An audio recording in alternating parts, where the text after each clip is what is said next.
Hi, my name is Roshan Ray. I welcome you again to my channel mind your money. यहाँ पे मैं personal finance और investing से related topic पे video release करता हूँ। उसी सीरीज में आज का वीडियो है। हमको बार बार ये कहा गया है, don't try to time the market, give time in the market. ये बात इस कॉन्टेक्स्ट में कही जाती है, बार बार कही जाती है कि आप मार्केट में टाइमिंग करने की कोशिश मत करो, बस पैसे डालते जाओ, पैसे डालते जाओ। और बार बार सुनने की वजह से बहुत सारे लोग इस बात में बिलीव भी करने लगे, जिसका बहुत बड़ा नुकसान होता। और ये जो बात कही जाती है कि मार्केट में टाइम करने की कोशिश नहीं करनी चाहिए, ये अपने आप में गलत है। तो आज हम इसके बारे में बात करेंगे। कैसे? अपने आप से एक सवाल पूछिए कि सितंबर अक्टूबर 2024 में इक्विटी मार्केट में, स्टॉक मार्केट में, चाहे वो किसी फंड्स के थ्रू हो, किसी ईटीएफ में हो, मैक्सिमम स्टॉक्स की बात करें जिसमें पैसे डाले गए, वहां पे पैसे क्यों नहीं बने?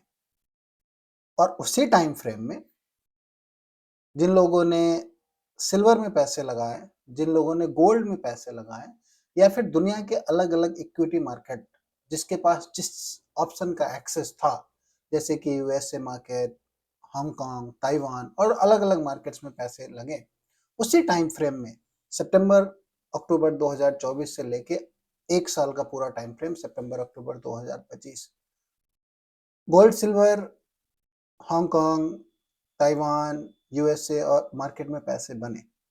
टाइम तो वही है। तो टाइमिंग इंपॉर्टेंट है मार्केट में। जो लोग इस बात पे बिलीव करते हैं कि टाइमिंग नहीं करनी चाहिए मार्केट में, उससे नुकसान ये होता है कि अलग कोई अपॉर्चुनिटी ढूंढने का जो ऑप्शन है, आदमी वो बंद कर देता है। उसको लगता है ओके, ये तो सही बात है, लोग कहते आ रहे हैं, टीवी पे कहते हैं, बड़े बड़े एसेट मैनेजर्स कहते हैं, फंड मैनेजर्स कहते हैं कि मार्केट को टाइम नहीं करने की कोशिश करनी चाहिए, तो फिर क्यों इधर उधर के दूसरे ऑप्शन देखना। लेकिन जो लोग इस बात में बिलीव नहीं करते हैं, वो सही करते हैं मेरे पॉइंट ऑफ व्यू में। और जब आप कोई इस बात में बिलीव नहीं करता है कि मार्केट को टाइम करना, मतलब करना नहीं चाहिए, तो वो फिर ऑप्शन ढूंढता है। ओके, एक एसेट क्लास, एक market, asset class means equity, gold, real estate, एक इक्विटी मार्केट इंडिया के बाहर अगर परफॉर्म नहीं कर रहे हैं, तो क्या दूसरे ऑप्शन, दूसरे एसेट क्लास, दूसरे मार्केट्स और in fact with in Indian stock market दूसरे स्टॉक्स, कौन से स्टॉक्स हैं जो परफॉर्म कर रहे हैं? अगर आप इन सवालों को तब पूछेंगे जब आप इस बात में बिलीव नहीं करेंगे कि मार्केट को टाइम नहीं करना चाहिए।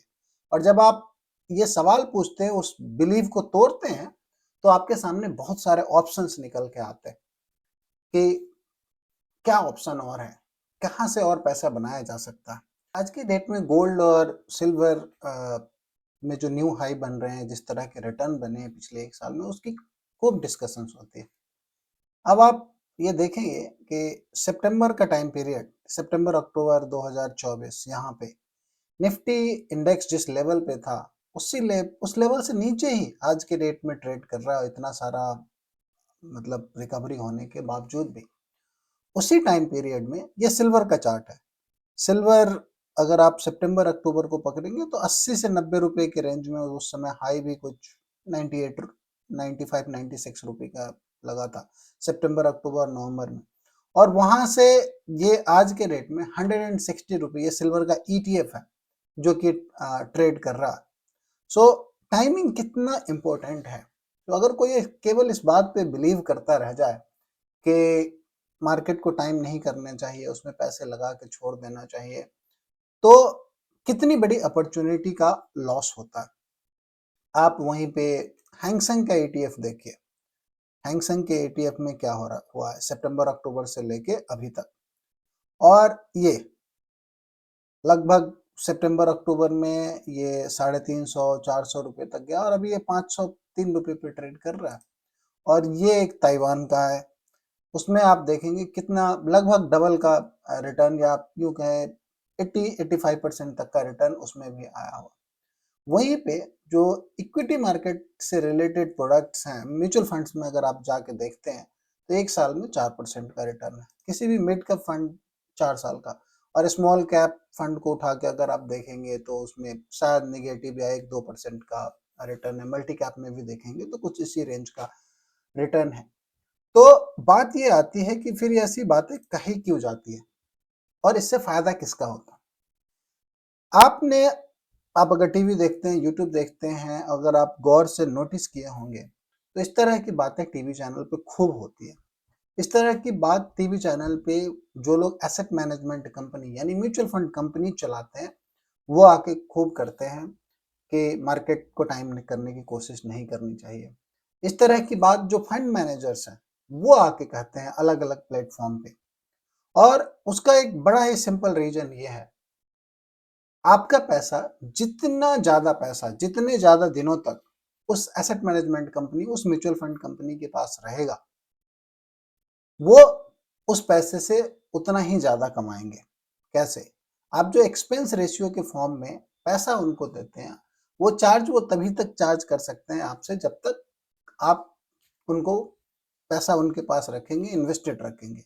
ये एक बहुत बड़ा रीजन है जिसके वजह से ये कहा जाता है कि मार्केट को टाइम करने की कोशिश नहीं करनी चाहिए। कहने का मतलब ये है कि ये जो बिलीफ सिस्टम बनाया गया है बार बार सुना के लोगों को कि मार्केट को टाइम करने की कोशिश नहीं करनी चाहिए, उससे नुकसान एज एन इन्वेस्टर आपका ये होता है कि आप दूसरी अपॉर्चुनिटी ढूंढना बंद कर देते हैं, दूसरे एसेट क्लास ढूंढना बंद कर देते हैं, दूसरे दूसरे एसेट क्लास में जो अपॉर्चुनिटी है उसको ढूंढना बंद कर देते हैं, और फिर आपके सामने जो अपॉर्चुनिटी जिसका आप फायदा उठा सकते थे कम या ज्यादा, वो अपॉर्चुनिटी आप मिस कर देते हैं। सो इस चीज में बिलीव करना बंद कीजिए, क्योंकि अगर आप इसमें बिलीव करते रहेंगे तो आप कभी भी दूसरे अपॉर्चुनिटी के बारे में सोच ही नहीं पाएंगे। तो इस तरह के जो बिलीव्स हैं उसको चैलेंज करने की जरूरत होती है कई बार, ताकि आप कुछ अलग सोच सके, कुछ अलग अपॉर्चुनिटी को ढूंढ सके और उसमें काम कर सके, उसमें इन्वेस्ट कर सके, अपना पैसा बना सके। मैंने इंटरनेशनल इन्वेस्टिंग को लेके एक वीडियो बनाया था और थॉट प्रोसेस भी उसमें बिल्कुल यही थी कि क्या जिस पीरियड में इंडियन स्टॉक मार्केट में पैसे नहीं बने उस पीरियड में दुनिया के दूसरे स्टॉक मार्केट्स में पैसे बने हैं क्या? और ये दिखाने का पर्पस था उस वीडियो में, और उसमें साफ साफ दिखता है कि बिल्कुल पैसे बने और खूब पैसे बने।